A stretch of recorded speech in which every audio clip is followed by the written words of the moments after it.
मंच पे आसीन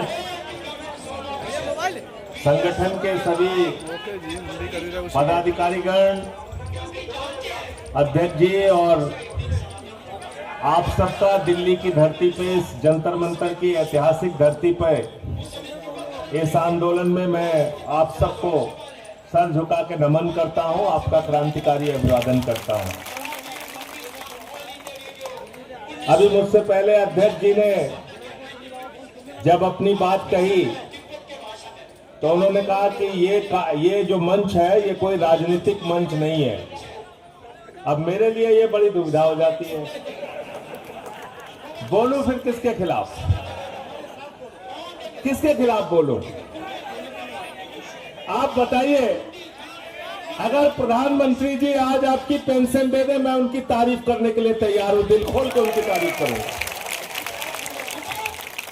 और अगर आपकी पेंशन नहीं दे रहे तो ये राजनीति का मामला है और हम ये बात कहेंगे कि प्रधानमंत्री ने आपके साथ धोखा किया है, आपके साथ अन्याय किया है। अब बताओ, ये राजनीति तो तय करती है कि आपको पेंशन मिलेगी कि नहीं मिलेगी। ये राजनीति तय करती है आपके घर का चूल्हा जलेगा कि नहीं जलेगा।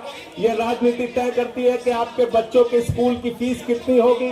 ये राजनीति तय करती है आपके बिजली का दाम क्या होगा, पानी का दाम क्या होगा, अस्पताल की सुविधा मिलेगी कि नहीं मिलेगी। ये राजनीति तय करती है कि इस उम्र में आपको पेंशन मिलनी चाहिए कि नहीं मिलनी चाहिए। इसलिए राजनीति खराब है, उस राजनीति को दुरुस्त करना है और उसी को दुरुस्त करने के लिए आप लोग आए हैं। तो इनका दिमाग ठीक करने की मुहिम में मैं आपके साथ खड़ा हूं। मैं किसी भी तरह के मुझे माफ कीजिएगा अध्यक्ष जी, मैं आपको अगर मेरी बात बुरी लग रहा है, मैं किसी भी तरह के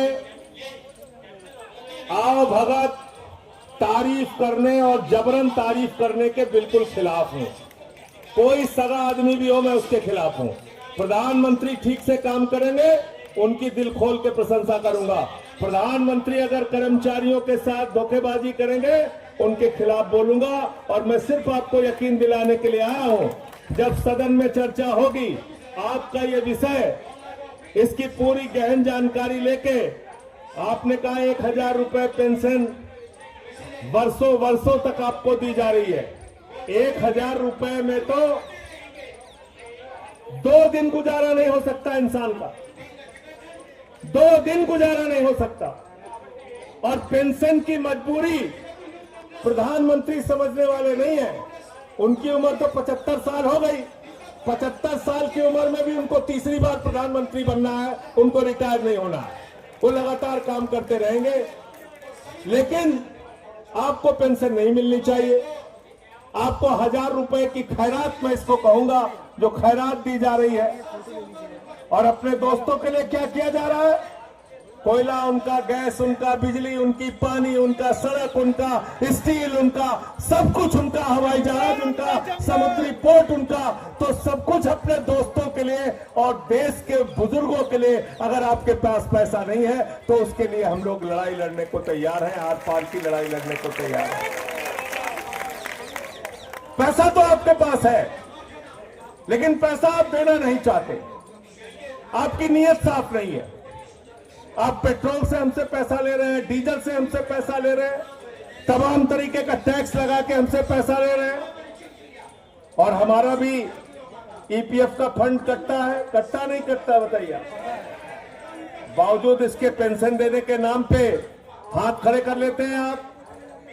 अरे पेंशन वो होती है जो बुढ़ापे में किसी बुजुर्ग का सहारा होता है, अपने बच्चों के सामने सीना ठोक के वो जिंदगी अपनी जी सके, स्वाभिमान के साथ अपनी जिंदगी जी सके, सम्मान के साथ अपनी जिंदगी जी सके। इसलिए पेंशन मिलनी चाहिए और इसलिए हम आपके मुद्दों, आपके आंदोलन का समर्थन करते हैं। संसद के अंदर आपका मामला पहला मौका जो मिलेगा उसमें उठाने का प्रयास करूंगा, ये यकीन दिलाकर आपको जाना चाहता हूं। जनक भाई हमारे मित्र, सूचना आई जनक भाई गुजरात से कि कल आपको आना है यहाँ। हमने कहा मैं बिल्कुल आऊंगा, हाजिर रहूंगा। तो इसलिए मैं आप सबसे एक ही बात कहना चाहता हूं, लड़ाई शुरू करना आसान होता है, लेकिन इसको अंतिम दम तक चलाना जब तक आपका हक आपको नहीं मिल जाता। हम भी लंबी लड़ाई लड़ रहे हैं, आप इतनी दूर से चल के अलग अलग राज्यों से यहाँ पर पहुंचे हैं, कोई कर्नाटक से, कोई गुजरात से, कोई हरियाणा से, कोई कहां से, उत्तर प्रदेश से, हर जगह से लोग आए हैं। मैं फिर से आपको क्रांतिकारी अभिवादन करते हुए यकीन और भरोसा दिलाता हूं, आपकी लड़ाई में तन मन धन से आपके साथ रहूंगा। जय हिंद, इंकलाब जिंदाबाद।